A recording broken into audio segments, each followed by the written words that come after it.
Well, hey everyone. If there's one thing that I have learned throughout this lifetime of mine, that is that less equals more in many ways. It pertains to just about every aspect of life.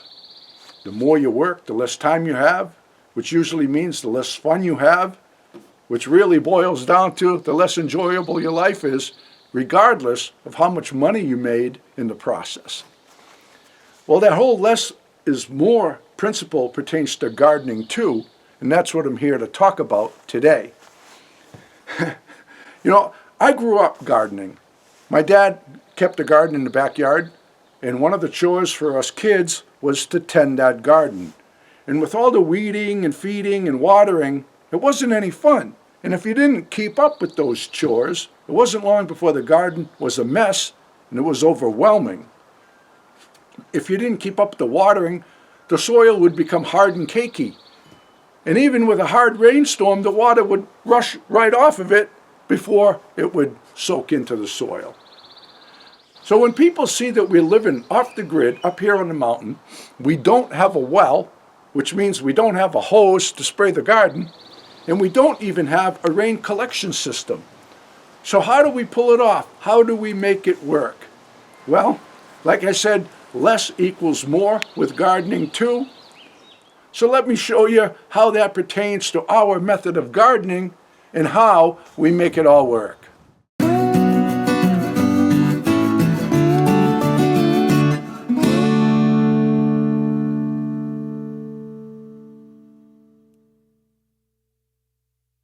Over the years, I have shared my gardening techniques with you.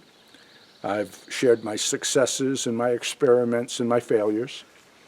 And the people that have been with me for a long time have heard me talk about this mulching system that I use. But I always have new people come to the channel. They'll watch some gardening videos, and the same questions come in repeatedly. They saw where we had 460 cucumbers grown from our garden the year before last. So they all want to know, what fertilizer do we use? We don't use any chemical fertilizer whatsoever. We will buy a little bit of cow manure from time to time.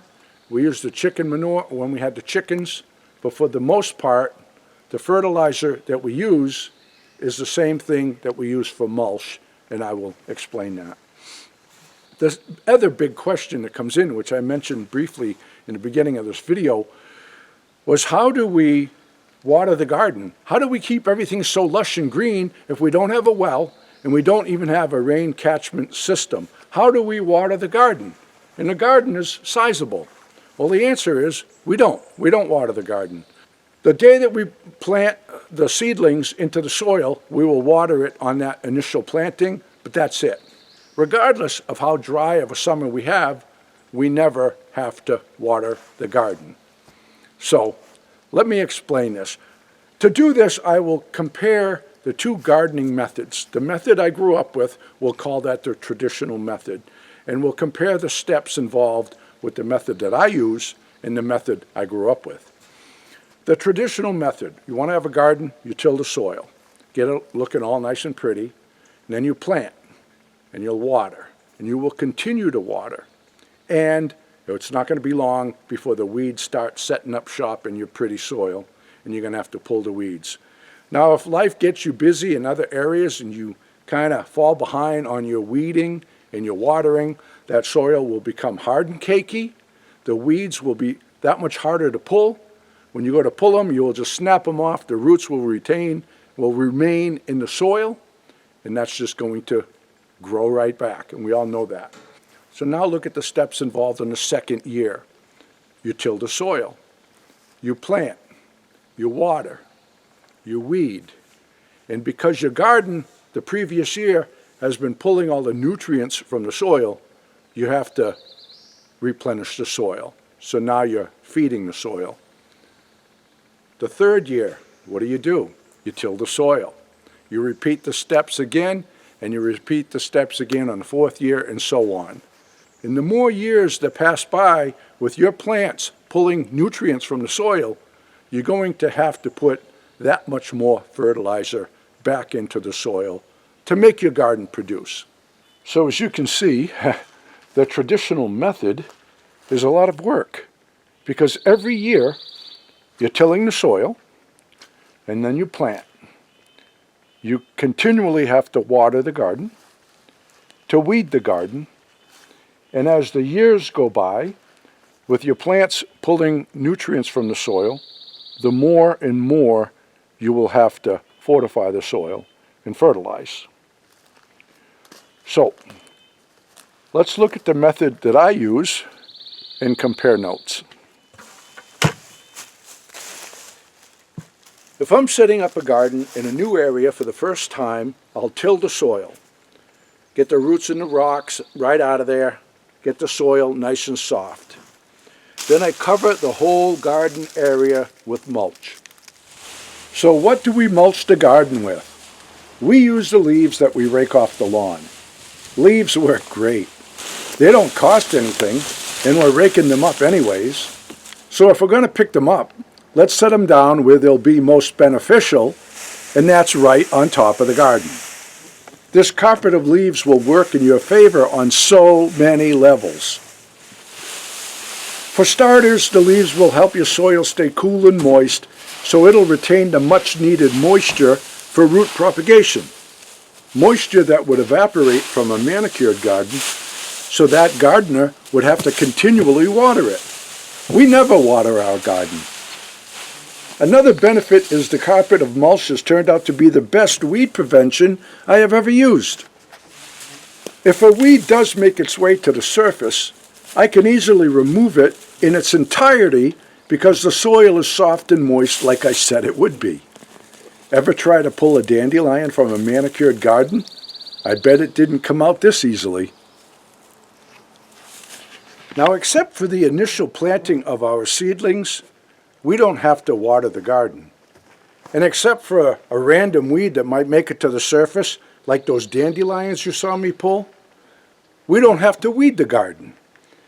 Two other benefits of this method is we don't have to feed the garden because all of that mulch will break down and it will turn to compost, and the rain pushes all of those nutrients into the soil. The second year is better than the first, the third year is better than the second, and by the fourth year of using this method, the soil becomes supercharged. So it works in the opposite direction of the traditional method, that by the fourth year, your garden space is becoming depleted and you have to fertilize that soil.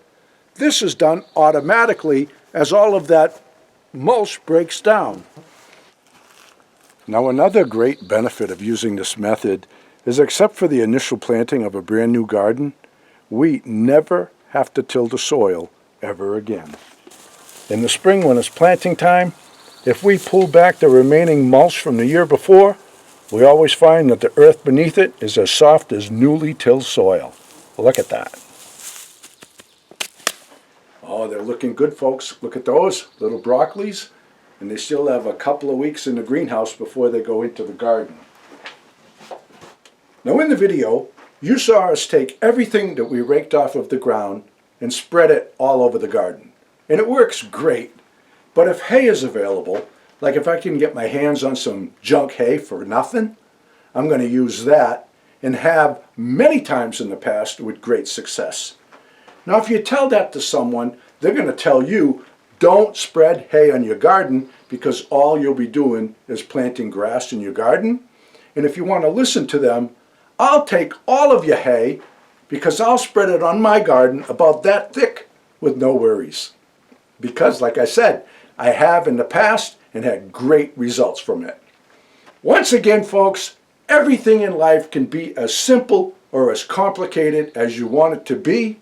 And I have found with my gardening methods, the simpler my approach, the more I get out of it. Less equals more, and to me, that's just good backwoods logic. Frankie and the boss out walking in the woods, living life happy and free. Tracks in the snow everywhere they go, there's a pokey way up in that tree.